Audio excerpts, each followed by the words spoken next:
ત્રીણી એતાની દૃષ્ટાપી તસ્ય ન ચલતે મનઃ પિતા યસ્ય શુચિર્ભૂત માતા યસ્ય પવિત્રિતા. આવા મા બાપનું સંતાન એટલે લક્ષ્મણ એમ કહે છે કે હું પિતા દશરથનો દીકરો છું, મહાપવિત્ર, અને માતા સુમિત્રાનો પુત્ર છું. હું કોઈ જેવી તેવી માતાનું સંતાન નથી. એટલે મારા માટે જો કોઈ શંકા કોઈ કરતું હોય કે એનું મન આનાથી ચલાયમાન થાય કે નહીં, તો એ શક્ય નથી.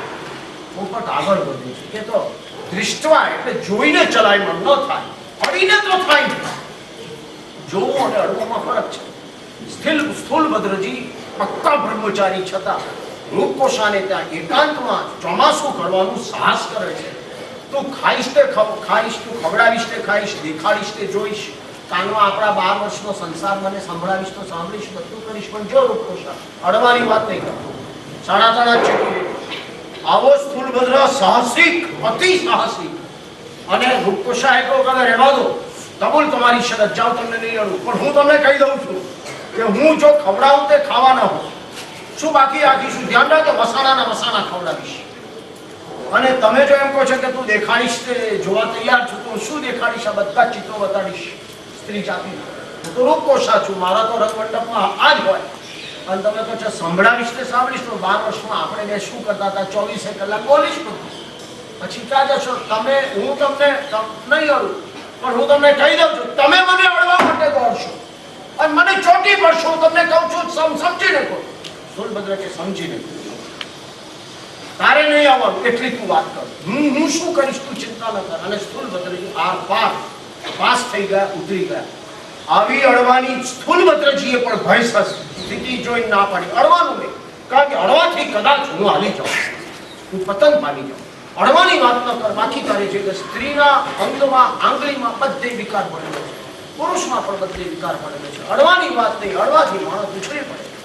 એટલે હવે આ ભાઈ કહે છે કે પોપટ કે ત્રીણી એતાની દૃષ્ટવા કશ્ય નો ચલતે, મારા જોવાથી કોનું મન ચલાયમાન ના થાય. તે કીધું માતા પિતા જેના પવિત્ર હોય એને સ્ત્રી તરફ કે સ્ત્રીને પુરુષ તરફ જોવાથી કઈ નથી. પણ અડીને હોય, સ્ત્રી પુરુષ અડીને રહેલા હોય તો વિચાર જાગે કે ન જાગે. તું અડીને રહેલો છે, સીતા તારા ખોળામાં અડીને સૂતેલી છે. હવે બોલ, વિકાર જાગે કે ન જાગે? અગ્નિકુંડ સમાન આવી, ઘૃતકુંડ સમાન. તેનો પોપટ બોલે છે કે આ સ્ત્રી અને પુરુષ, અગ્નિ અને ઘી છે. અગ્નિ એ સ્ત્રી છે, એની પાસે પુરુષ રૂપી ઘી પાસે જાય, પાસે હજુ અડે નહીં એ પહેલા તો ઓગળવા માંડે. અગ્નિની સામે ઘી અડે નહીં તો ઓગળવા માંડે. અડે એટલે તો ભડકો થઈને ઘી ખલાસ, અને અંતે અગ્નિ બી હોલવાઈ જાય. બેનું સત્યનાશ. અગ્નિકુંડ સમાનારી, ઘૃતકુંડ સમપુમાન. તાભ્યામ અગ્નિમ ચૈવ ઘૃતમ ચૈવ નૈકત્ર સ્થાપયતોની ઉદહ. એટલા માટે લક્ષ્મણ, હું તને કહું છું પોપટ તરીકે કે અગ્નિ અને ઘીને બેને ભેગા કરાવી, અડવા દેવાય, ખલાસ થઈ જાય. અડ્યા વિના ઘી હોય, સ્ત્રીની નજરમાં પાસે જાય એની સાથે ઓગળવા મળે. અડ્યા પછી તો શું બાકી રહે ઘીનું? એટલે પેલો લક્ષ્મણ, બેનો સાંભળજો, તમારા જીવનમાં 2 ચીજ આવે પછી તમે નિર્ભય, કઈ થાય નહીં, તો શું થાય? તમારા માતા પિતા પવિત્ર હોવા જોઈએ, સુમિત્રા અને દશરથ જેવા. ક્યાંથી લાવો? આજના માતા પિતાઓ આવા પવિત્ર કોઈના હશે કે તેને સવાલ કઈ ખબર પડતી નથી. આ બધું શું થઈ ગયું છે? હલાલ કલિકાનો આ પ્રભાવ છે કે આપણી મમ્મી પણ કદાચ બરાબર ન હોય. આપણે આક્ષેપ નથી કરવો, અત્યંત ઉપકારી મમ્મી છે, જેણે આપણને 9 મહિના પેટમાં ધારણ કર્યા. આ પ્રસૂતિની કાળી વેદના ભોગવી, નાનાથી 8 વર્ષના થયા ત્યાં સુધી પણ આપણા ચહેરા સાફ કર્યા, મળમૂત્ર સાફ કર્યા, આપણી પાછળ મધરાથી પણ જાગી, આપણે રડ્યા રાખતા તો આપણને દૂધ પાયા ભૂખના કારણે. એવી આપણી મમ્મી માટે કંઈ પણ વિચારીને સારું તો નથી, પણ શાસ્ત્રકારો કહે છે કે લાલ કલિકાલ ચાલે છે, આમાં આ પવિત્રતા સાથે રહેવી અઘરી છે. એટલે હવે લક્ષ્મણ કહે છે અડી ગયા પછી તો ખલાસ થઈ જાય કે નહીં? એને કહે છે મનોધાવતી સર્વત્ર.